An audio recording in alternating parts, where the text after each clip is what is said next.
Um, the invocation this morning will be given by Ashley Gilhausen. Ashley, it's all yours. Bow your heads with me, if you will. Father God, thank you so much for the beautiful weather that you've given us over these last few days to enjoy. Thank you for this opportunity to have a slower pace of life, enjoy time together with our families, and just really soak in the world around us. I pray, Father, for those who are struggling today with health problems, with financial issues due to everything that's going on in the world right now. Father, just be with them and give them your peace that surpasses all understanding. I pray, Father, for our healthcare workers who are on the front lines taking care of our most vulnerable. Father, be with them, strengthen them, encourage them, as only you can, Lord. I pray, Father, that you be with us as we take care of the business of our school district this morning, that you give us your wisdom, and that we would be faithful to carry out your will. And it's in your name we pray. Amen. Amen. The Clay County School Board workshop meeting, April 28th, 2020, will come to order. I'd like to welcome the citizens of Clay County.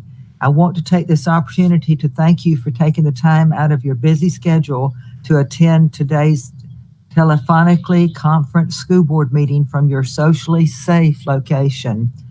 We wish you all good health as we proceed through this challenge together. This meeting is our opportunity as your elected representatives to collaborate openly and make decisions that will decide the future direction of our public schools and the education of our children here in Clay County. If you utilized our website comment link, your questions or comments will be included in this meeting. If received prior to 4 p.m. on April 27th, 2020, your virtual participation is welcomed and appreciated. At this time, review draft agenda for the regular school board meeting on May the 2nd, 2020. Mr. Broski, the floor is yours. Thank you. Good morning, ladies. Hope everybody's doing well. I hope everybody's healthy and that your families remain healthy during this time frame. We'll get right into it. We'll start off with the minutes from the special meeting on March 12th, March 17th, and April 2nd. Those meetings, the minutes are listed there for your review.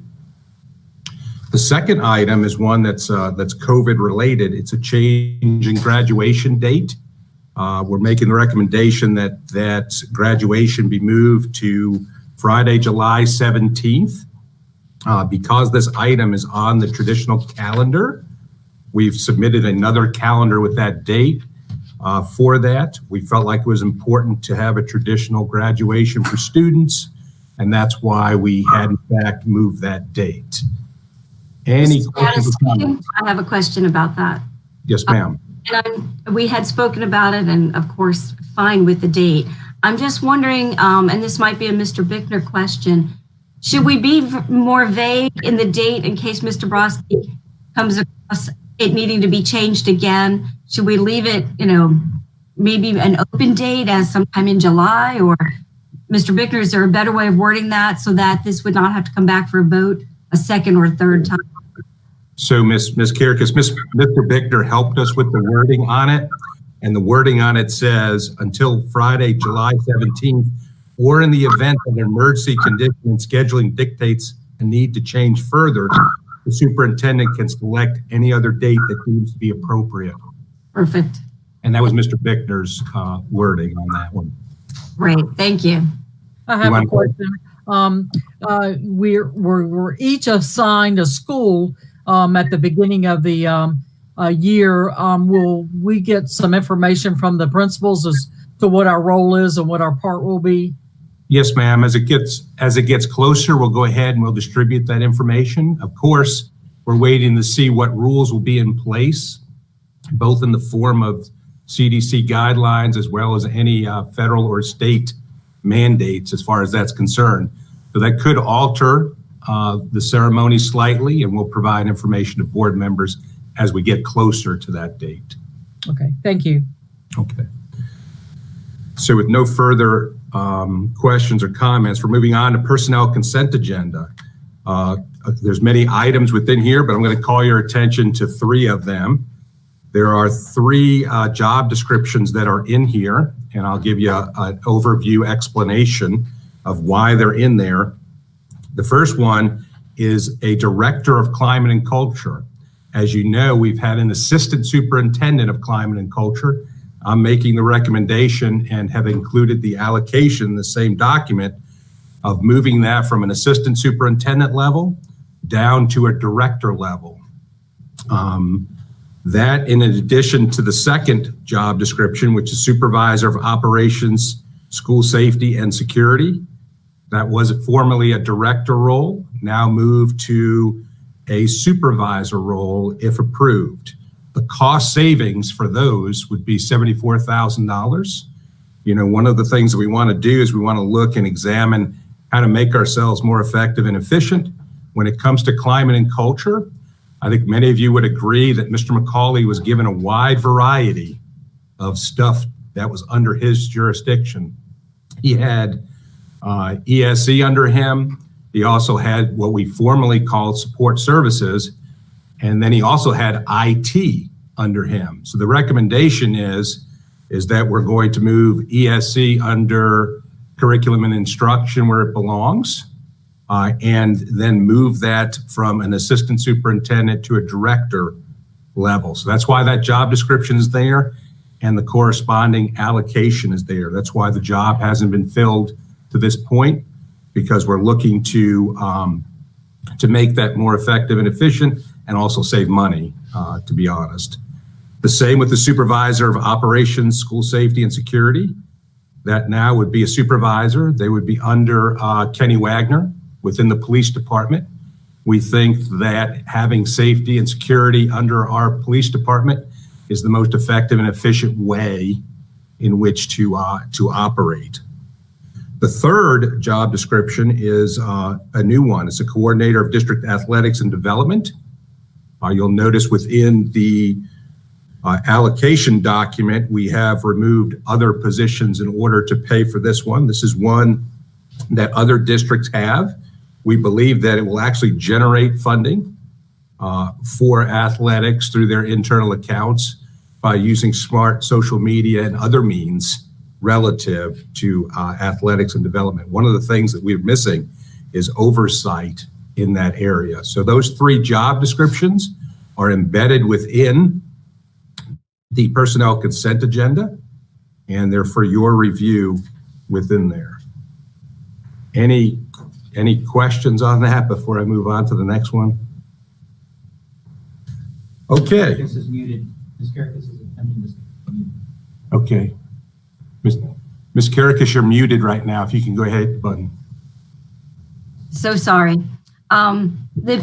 For supervisor of operations, school safety, and security, the job description has all 3 of that in there, but on your proposed allocation changes for the 2020-2021 school year, you have it as supervisor of safety and security, and then a second position as supervisor of operations. Yes, ma'am. I'll review that when I get to that part.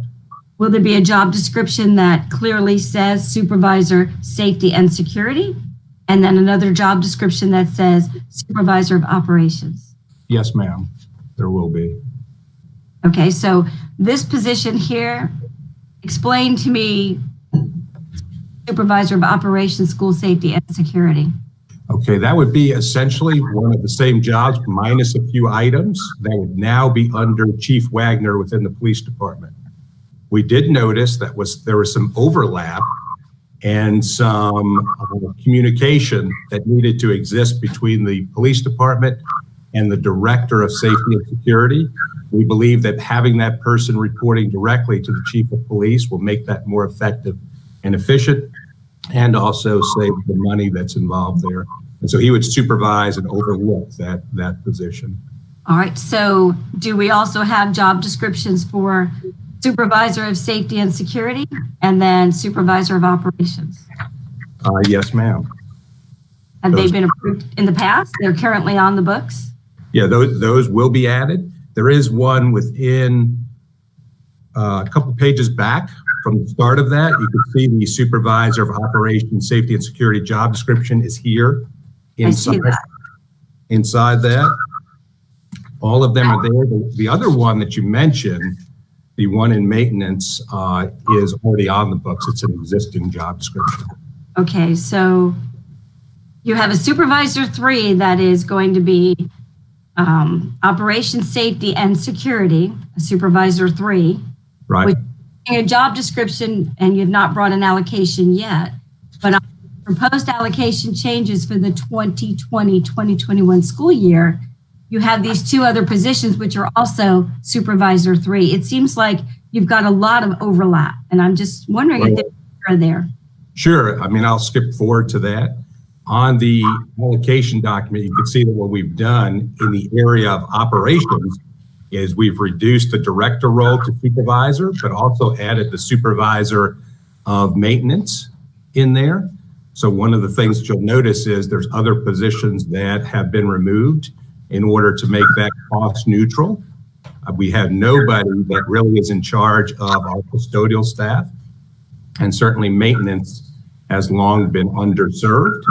So the reduction of the director went to 2 different positions, the 2 supervisor positions, one for safety and security, the other for maintenance for the 2021 year.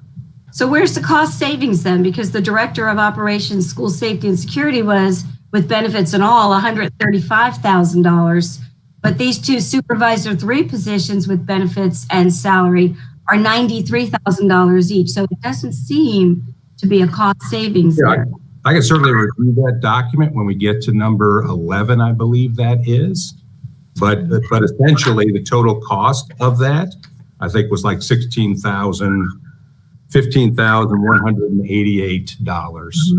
And keep in mind, we normally approve a job description before we approve an application. Yes, ma'am.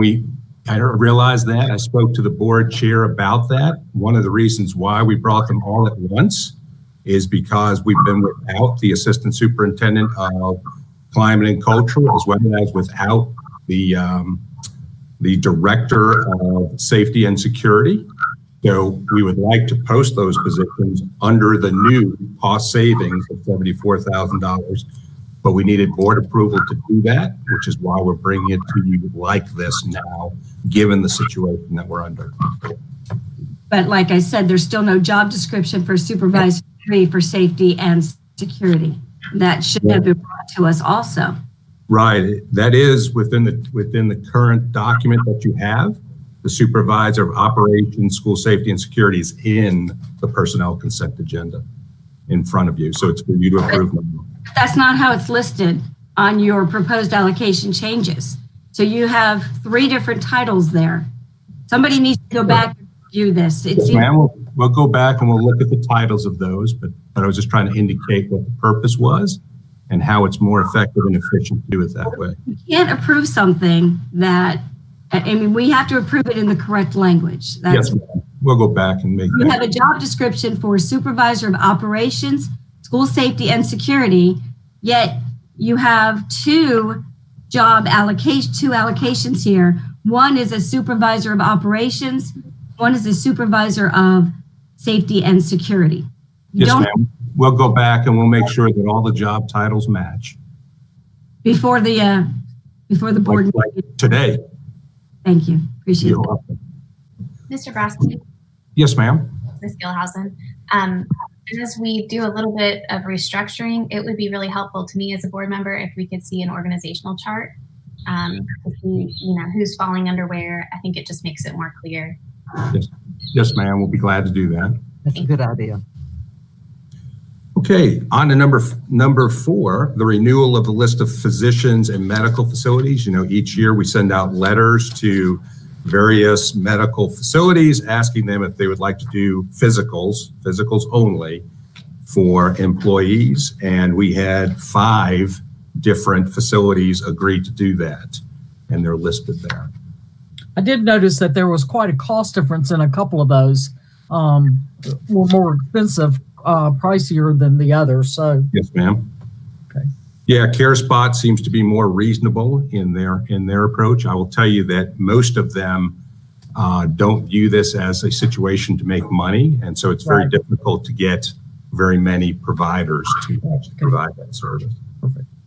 This So is the Mrs. Karakis again, another question. When this came up last year, I remember Mrs. Bullock talking about there not being much down in the south end of the county. Did they look and see if they were able to find any facilities in the south end of the county to help the staff that we have down there? We did, but we can always send out more letters and bring it back to the board and see if we can get more people involved in that. I appreciate that. I did see there was a Middleburg and a Green Cove, but it would be nice if there was something in this area. Yeah, typically, folks in the Keystone area go to the Middleburg facility in the past. Yeah. All right, thank you. You're welcome. So number 5 is the Achieve 3000 contract. You know, Achieve 3000 is a prescriptive reading program that we use, and this contract is currently being reviewed by Mr. Bickner. So the contract will be attached in the near future. But this is a contract for this program that has really come in helpful, especially during the current situation in which we're trying to produce learning online through distance learning. So that contract will in fact be attached. Number 6 is the approval of the school affiliation agreement between our district and Orange Park Medical Center. As you know, students get their CNA certifications by doing some rotations at Orange Park Medical Center, and this is that affiliation agreement relative to Orange Park Medical Center. I just have one comment there. I would like Kelly Mosley maybe to look into, or to Alice Paulk to look into, again, a hospital that is closer to this end, because we do offer HOSA at the high school as well here in Keystone. And it would be nice if, I know they're getting ready to close the Stark facility of Shands, but maybe somewhere into the Middleburg area, the St. Vincent's, or somewhere else that could accommodate some of those students, because it's quite a distance again. And she may have some feelers out for that. Even to Gainesville would be an advantage.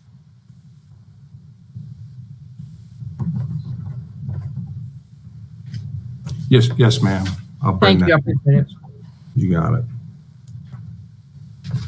The next item is a contract for Public Consulting Group, PCG, to do medical reimbursement for Medicaid.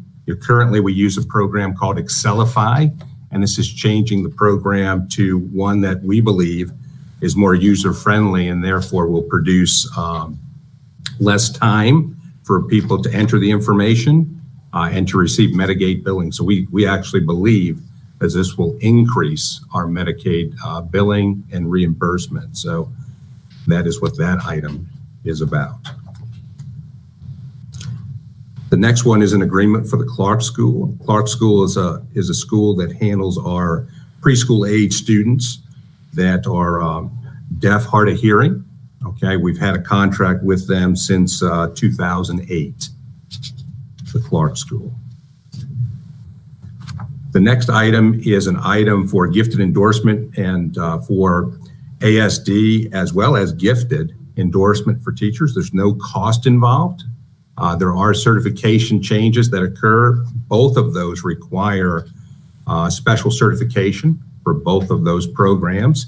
This is a program through Fiddlers, which is the Florida Diagnostic and Learning Resource System that provides that training to teachers free of cost, and that is the agreement that does that. The next one is the proposed allocation change for 1920, which is this year. And you can see the reduction from assistant superintendent to director and from director to supervisor. Again, we'll change the titles to make sure all the titles match the job description, but clearly we're meaning the same thing on that document. So the total cost savings there is $74,000 in that move there. The next one is the 2021 year. Again, we'll make sure that the title matches the job description for those. But you can see that there's an ESE secretary going from 11 to 12 months. with the difference being paid out of Safe Schools money. That's Bannerman Learning Center.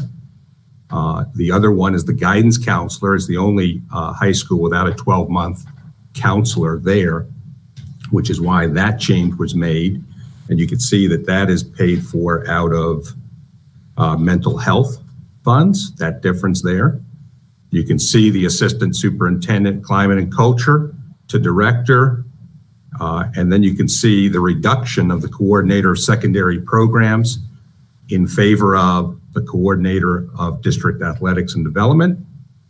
And then you can see the director of supervisor, the director of operations, safety and security being reduced to a supervisor 3 under the direction of Chief Wagner.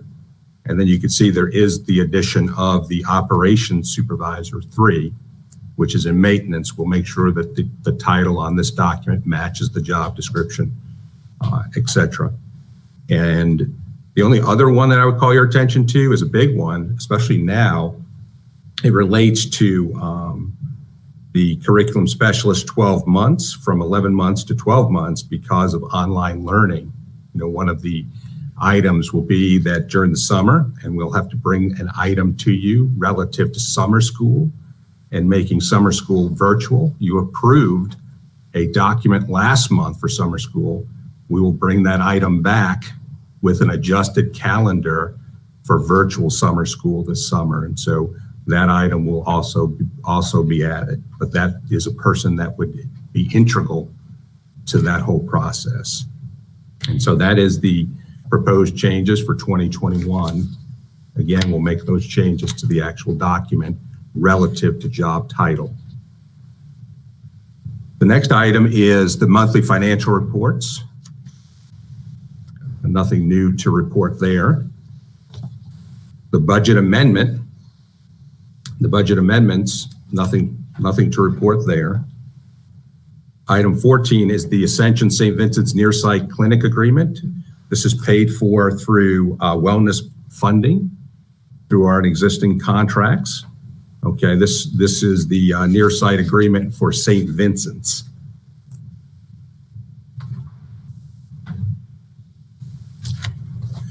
Next, we have the deletion of certain items report. This is the typical deletion of items.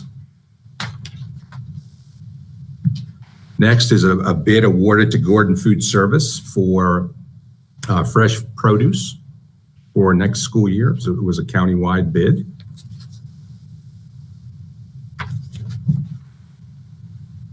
Next is the adoption of the notice to advertise School Board Policy 5.02, which is in business affairs. Right now, Mr. Bickner is working on that, and we'll bring that item forward to you as soon as possible. The next item is pre-qualification of contractors. This is the routine pre-qualification and what their expiration date is for contractors. The next item is Lake Asbury Junior High Hurricane Retrofit. This is paid for through a grant with the county. This is because Lake Asbury is a special needs shelter. There needs to be some redundancy as to the generators in order to certify that, and the county is paying for that through a grant. The next item is the plans and specifications for the district office renovation, which is building 1, which is actually food service, okay, insuring up that building.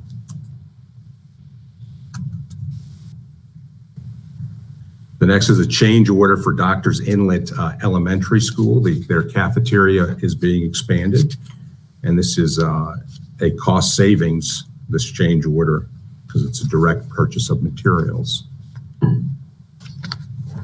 The next item is Doctors Inlet change order number 2, which has to do with their expansion of their cafeteria, which should be completely ready at the start of next school year.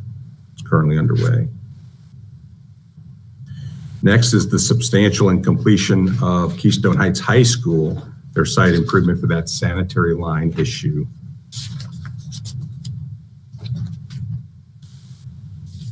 Next, we have the change order for Keystone Heights High School. Their intercom and PA system is being renovated. Similarly, the next item is Keystone Heights Elementary School. Same item is their PA system, their intercom and PA system. Next is the interlocal agreement for coordinating planning public educational facilities. This is the item that will be brought forward. Mr. Bickner is currently working on the item. It plans to reduce the capacity from 110% to 100%. Once this item, if approved by the board, it would then go to all of our interlocals. The next item is the school concurrency proportionate share mitigation. This has to do with a project in the Oakleaf area, and we would have number of students over capacity and would bring the district roughly $69,000 in additional funding as a result. The next is very similar, but it's to a proposed Creekview Trail development, which is in Lake Asbury area. This would potentially bring in over $6 million because we are over capacity in that area and the plans that were presented by 264 students. And so that's what that particular item is. And then in discussion, not going to discuss it now, but the human resource one is a routine event for your reading in human resources. And that would conclude the entire agenda. So I'll bring it back to you, Ms. Studdard. Okay. Okay. Are there any questions from the audience? Had anyone submitted questions, Mr. Buckley? There were none submitted. This is Bruce Bickner. Okay. Thank you, Mr. There Bickner. were no questions submitted. Okay. And superintendent comments?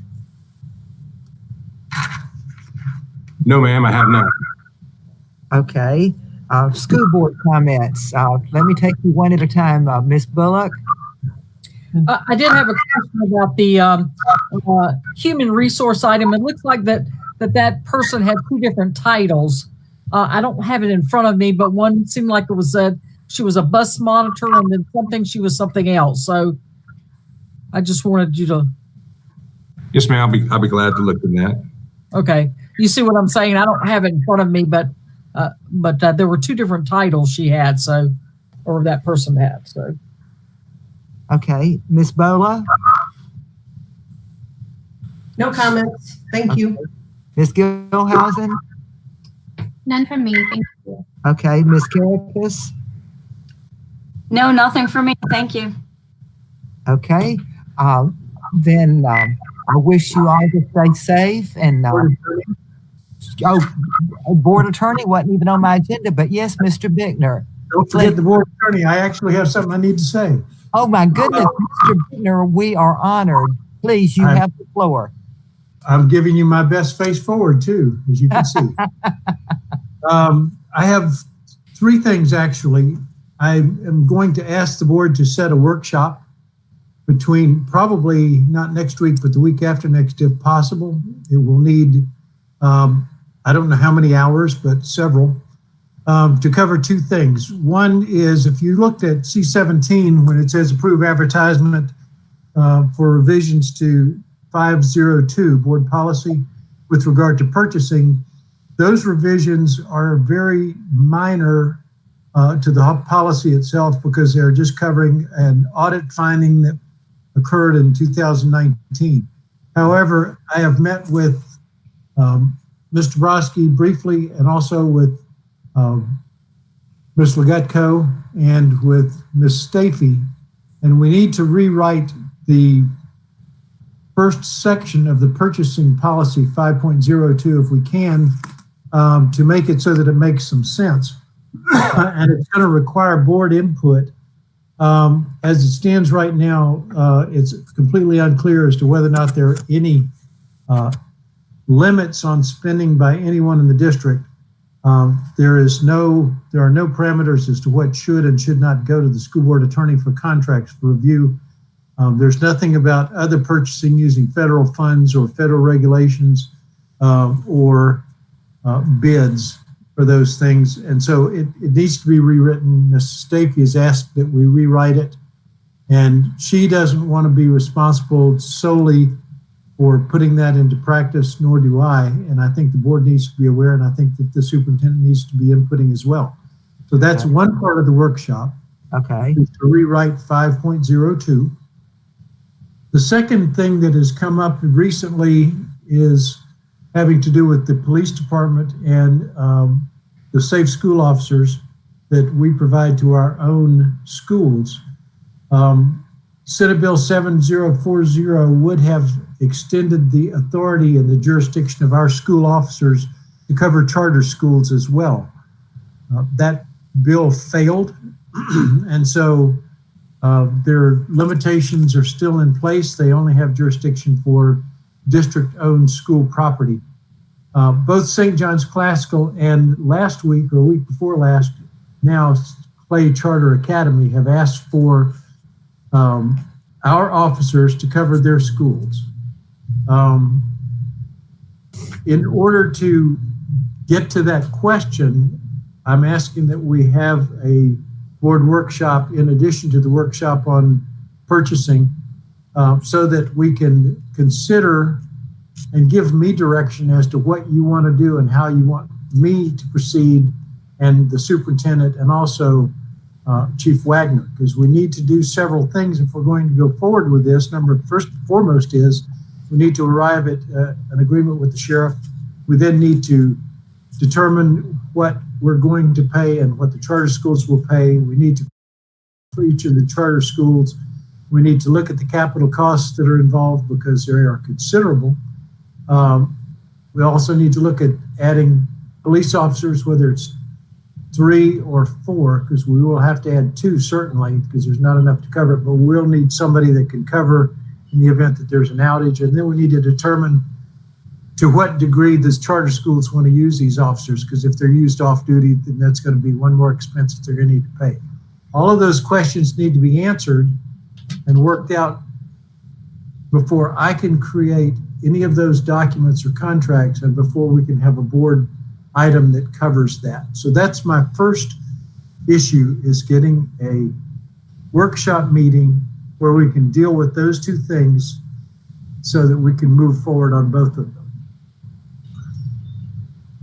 That's Okay. one. There's another, but I'll talk to that after if we can get some consensus and possibly a date on a workshop and a Okay. time, that would be very helpful to me. Mr. Mr. Bickner, Bickner, I'm sorry, I have a question. Right, please, let's do one at a time in talking. If you would just identify yourself and then speak. Tina Ms. Bullock. Yes. Okay. I just had a question, Mr. Bickner. So about the police department, that came to you from Chief Wagner. Is that what you said What came to me from Chief Wagner? about the police department, the charter schools, or for Mr. Brodsky? I didn't hear who you said. I thought it was Chief Wagner, but I'm not sure. No, I have spoken with Chief Wagner about it. What came was an email. One thing that came was an email from Clay Charter Academy asking that they have one of our police officers. The other is an issue that has existed now for almost 10 months with regard to St. John's Classical, where they have asked, and we had basically put that on hold through the end of the year to see what happened with Senate Bill 7040, which failed, because that would have been dispositive to at least part of the issues as to the jurisdiction. The biggest issue is the scope, who pays, and the direction, so that contracts with both the sheriff and with the charter schools can move forward if we're going to do that. I just need to know what to do. So this was brought to us by the 2 charter schools. Is that that's your answer Yes. on that? That's correct. Both charter schools have raised it.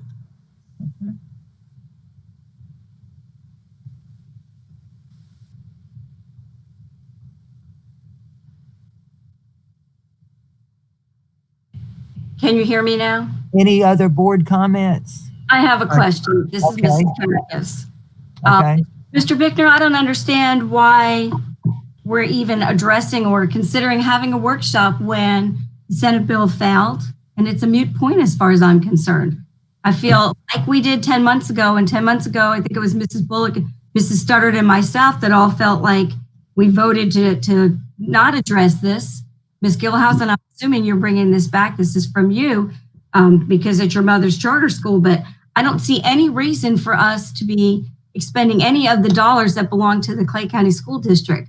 I feel if 70-40 failed and the charter schools want a police officer, they should be contracting directly with the sheriff's office and not incurring any cost to Clay County's schools, district-run schools. So I'm apprehensive about even having a workshop to discuss this. Well, whether we do or don't have a workshop is entirely up to the board, of course. My quandary at this point is I have two charter schools that are asking for answers. One is St. John's Classical and the other is Clay Charter Academy. And I don't have the authority to address those issues myself. And so ultimately I need the board's guidance on what to do and where to go and how to proceed. Okay. And I think if we're going to proceed with anything other than, and since this is not an action item for this particular meeting, I think at some point it either needs to be addressed at the next board meeting, or if we're going to do something more creative, then it needs to be addressed at a workshop. So I have better guidance on how to proceed.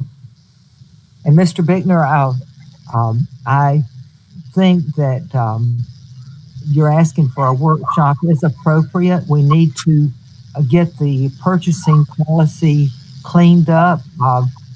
After we talked about this, I had failed to realize that we basically everything that we had in policy had been taken away a few years ago. But Ms. Bola and Ms. Gilhousen, I'd like your feelings on having a workshop. Ms. Studdard? Yes. Mrs. Bola, we're having a workshop for the financial part of it. Is Ms. Karakas, you don't want to discuss this at all. You don't believe that there's any further discussion, and we can't make a decision right now because this is not an action item, as you said. I think maybe with a workshop, we'd be able to discuss whether we want to make it an action item. Does that make sense for another board meeting? That makes perfect sense. Ms. Gilhousen. Well, just to be clear, this item did not come from me, Ms. Karakas. I think Mr. Bickner made it very clear that it was a request made by the two charter schools. I'm not bringing this to you. I do think it's appropriate for us to have a conversation about it. I've expressed my feelings on it. They haven't changed. But I do think that it's worth a conversation, even if you're opposed to it. I think that those schools, though they are not run by our school district, they are a partner with our school district. And when they've asked a question, I think they deserve an answer from the board with clear direction from Mr. Bickner. Okay. It sounds like we have the, Ms. Bullock, I wasn't clear. Are you in favor of having a workshop? Ms. Bullock, I think you're muted. Wait, I can't hear you. Ms. Bullock is muted.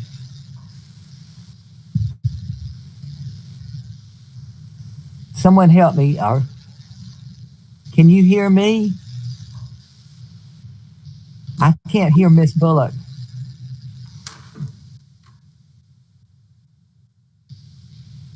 I can't hear anyone. Ms. Can you hear Bullock? me? Now I can. Whoops, Ms. Okay. Bullock, I can hear you now. Are you in favor of having a workshop? I am for the purchasing.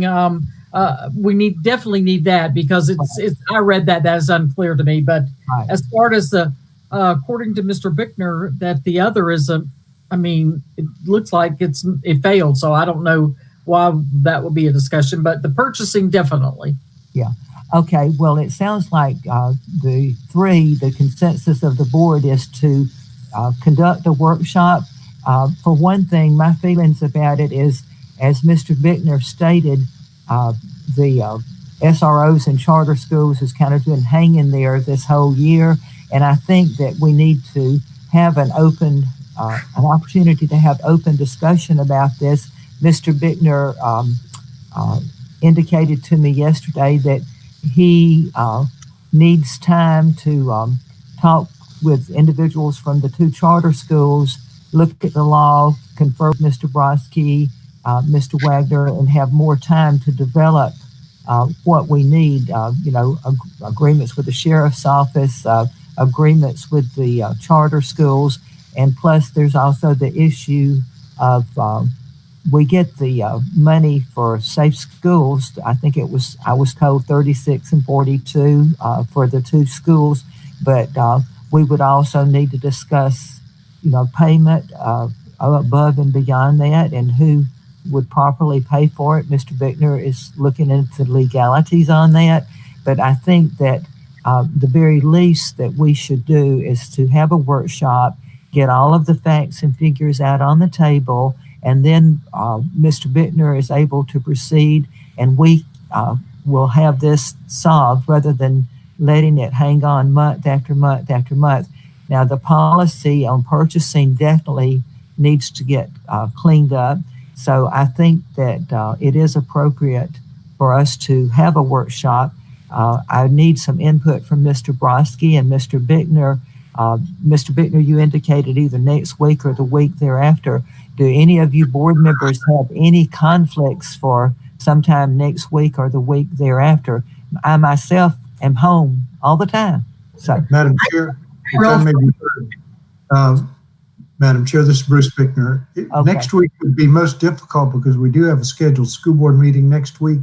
right.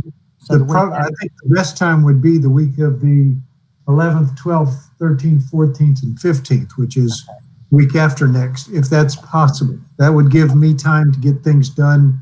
It would give time for me to meet further with Chief Wagner and get everything together. And I think still give us time to meet any deadlines for a June board meeting. Okay. And Mr. Bickner, I am free the whole week. What about the rest of the board? Are there any days during that week that you could not attend a workshop? This is Mary Bola.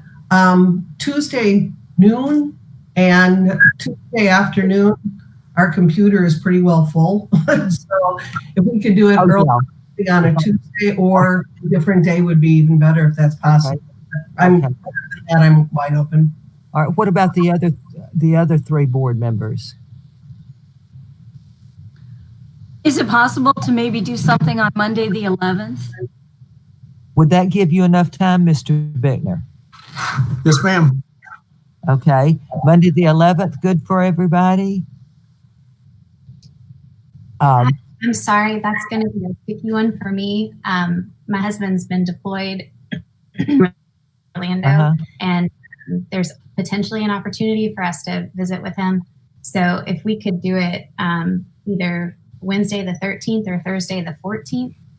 That's fine. How about the rest of the board? There's the Wednesday or Thursday of that week? I think Okay. Wednesday would be better for me if that works for everybody. Wednesday. And do you want to do this during the morning, the afternoon, or evening? Let's do a morning. 9 In the o'clock. morning? Morning. How about 9 o'clock Wednesday morning? That'll work. Is that good with everybody? That works.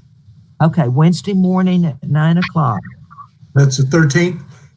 Mm-hmm. Yes. Okay. Okay, we'll plan on that, and then that'll give Mr. Bickner ample time to get all the information together, and I appreciate the cooperation. It's the easiest time that we have ever had setting a workshop because nobody has anything on their schedule. Ms. Rutter, Excuse me? I'm Mr. sorry. Ross? Mr. Ross? I didn't mean to interrupt you. Wait, I didn't hear that. what's going to be the format for the meeting? Is it going to be live or virtual? It will be virtual. Well, we don't know what's going to happen day after day after day. Why don't we set it as virtual right now, Mrs. Studdard, and then if the governor announces to open things up, we can then change it to a actual workshop meeting where we're Yeah, on. I think that's a good idea. We'll plan it virtually, Mr. Brodsky. If it looks like everything is a go, with the legal proper notice, we could have it live, but that will cover us by planning for it to be a virtual meeting. And we'll just play it by ear, just like we are with everything else. It's just a day-to-day wait and see. So I think that'll work. And then if we do need to change it to a live meeting, Mr. Bittner will make sure that we do all the proper notifications in the proper length of time. Is that good with everybody? Okay. Are there any other comments from anyone before we adjourn? There is one other thing that I needed to bring up to the board. Just Okay. as you're aware. We have, as everyone knows, a sales tax that is on the ballot for November.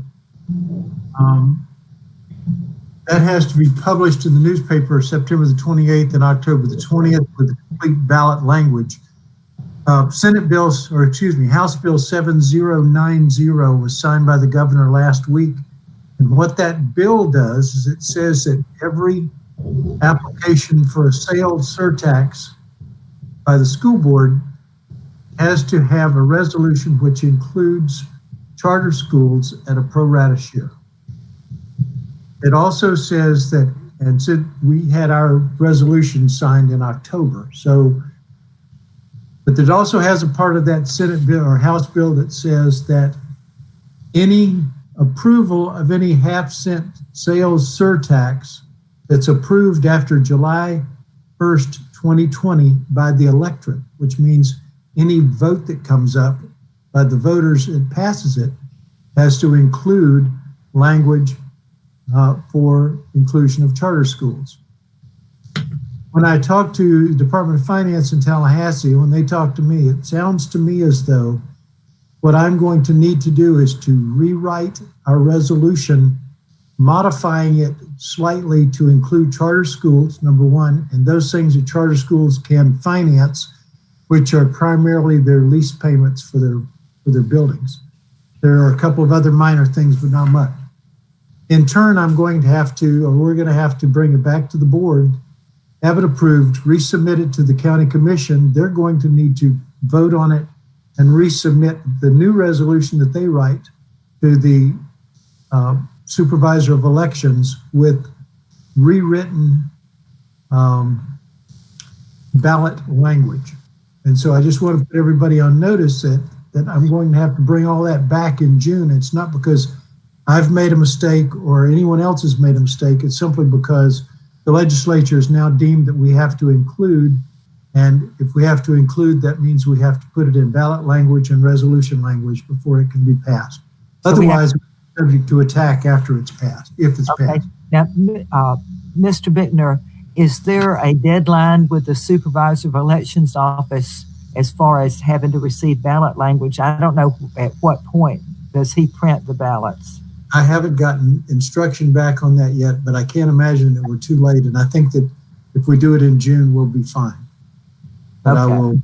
I have called over there and asked, and I haven't gotten a response yet. Okay, well, just keep us posted. Just so you're aware, if it pops up, time is of the essence, and So this should be on our June board meeting agenda. I have a question. It's Karakis again. Okay. I thought that you can't rewrite or write retroactive laws in this country. And since our resolution is already on the ballot, why is this affecting us? You're ultimately rewriting something that we've already done. So why wouldn't we go forward with it? Because it's already on the ballot. It's already been approved by the board. It's already been approved by the county commission. And if it gets challenged afterwards, let it be challenged, and then we address if we have to. But I feel like, retroactive is to go back and rewrite this for a retroactive law that's already been approved, this resolution, by both school board and the county commission. This doesn't seem right. Ms. Karakis, it's not law until the appropriate votes on it. I'd like to hear our legal opinion from Mr. Bickner, Ms. Gilhousen. I think, I'm sure you're thrilled with this because charter schools are getting this. We should have put this on last November, like we said, and we should have gone forward and fought and appealed. But since we didn't, now we're in the situation, but we already have a solution that's been approved by the county commission and the school board. So, Mr. Bickner, I'd like to hear why we are rewriting this when it is going to be retroactively approving something that's already been approved. Well, it's not retroactive in that it's not retroactively approving that charter schools receive money out of something that's already been passed by the electorate.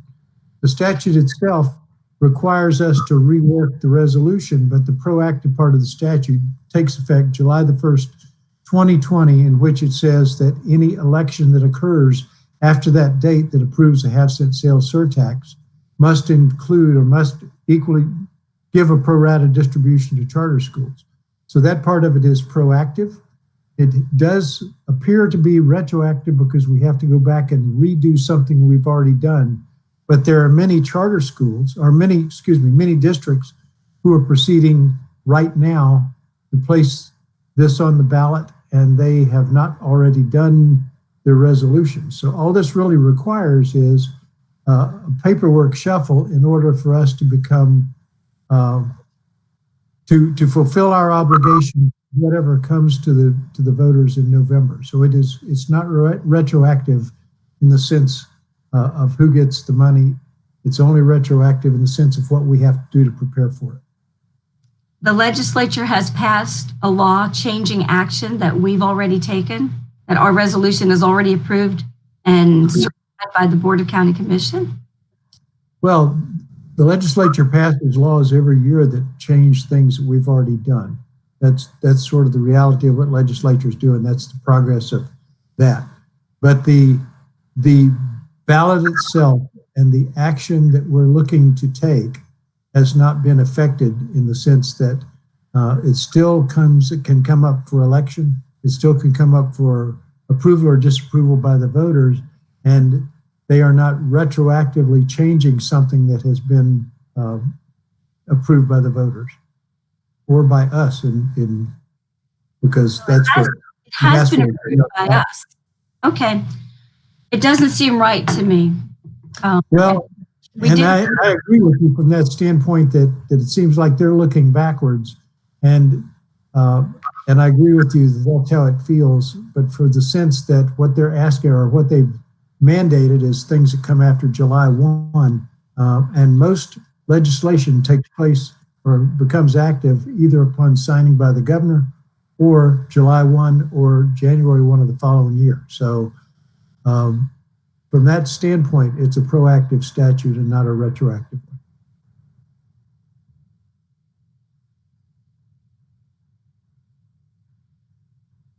So that's all I have to say about that, as Forrest Gump said. Yeah, and if we didn't change it, knowing that this law was signed, then we would be asking the citizens of Clay County to vote on something that is not really legal or proper. We need to have the proper wording on this resolution. Correct. You can't distribute money beyond what is in the ballot language, and the ballot language is dictated by our resolution, which is then incorporated as part of the county commission's resolution. Okay. The money that ultimately would come from a sales tax is dictated, where it goes and how it's spent is dictated by that list of things that we had to put on the back of our resolution. Okay. And it's dictated by the language of the ballot language, which says how it's going to be spent. Okay. So we have to put charter schools in there somewhere just for, otherwise it's an improper ballot. Okay. Thank you, Mr. Bickner. Is there anything else? Nothing from me. Thank you. Okay. Any other comments from the board members or Mr. Brodsky?